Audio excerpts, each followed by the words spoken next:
বৃষ্টির বাধার পরে যখন ২০ ওভারের খেলা ১৩ ওভারে নেমে আসলো, তখন ব্যাট হাতে লাহোরের হয়ে ওপেনিংয়ে ব্যাটিং তাণ্ডব চালাতে ভুললেন না পারভেজ হোসেন ইমন। বোলার মোহাম্মদ নওয়াজ হোক অথবা ফয়সাল আকরাম, সবার করা বলগুলোকেই ব্যাট চালিয়ে মাঠ ছাড়া করলেন পারভেজ হোসেন ইমন। ছক্কার বন্যা বসিয়ে দেয় ইমন, অর্ধশতকের কাছাকাছি যেও পারলেন না অর্ধশতকটা করতে। তবে যা করেছেন তাও বা কম কোথায়। বৃষ্টির কারণে এদিন খেলা নেমে আসে ২০ ওভার থেকে ১৩ ওভারে। ওভার কম, তাই শুরু থেকেই মারমুখী থাকতে হবে ব্যাটারদের। এতদিন লাহোর কালান্দার্সের মিডল অর্ডার সামলানো পারভেজ হোসেন ইমন এদিন নতুন ভূমিকায়, এবার দায়িত্ব ওপেনিংয়ের। আর প্রথমবারের মতো ওপেনিং করতে নেমেই বাজিমাত করলেন পারভেজ হোসেন ইমন। দেখিয়ে দিলেন নিজের দিনে তিনি ব্যাট হাতে কতটা ভয়ঙ্কর।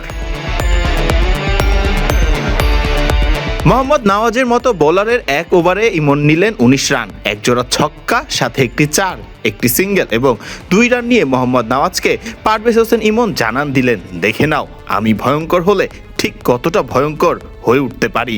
নওয়াজ যেন কোনো মতে ওভার শেষ করতে পারলেই তখন বাঁচেন। এর পরের ওভার করতে আসলেন ফয়সাল আকরাম। এবার আরো ভয়ঙ্কর হয়ে উঠলেন পারভেজ হোসেন ইমন।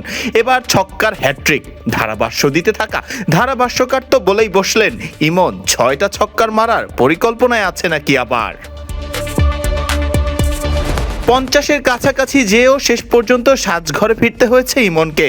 তবে ততক্ষণে রানের পুঁজিটা ভালোই পেয়েছে লাহোর কালান্দার্স। ইমন এদিন খেলেছেন ১৯ বলে ৪৫ রানের ব্যক্তিগত মুগ্ধ করার মতো ইনিংস, যেখানে ছিল ৫ ছক্কা ২ চার, যা প্রমাণ করে ব্যাট হাতে কতটা ভয়ঙ্কর হয়ে যেতে পারেন চাইলে পারভেজ হোসেন ইমন।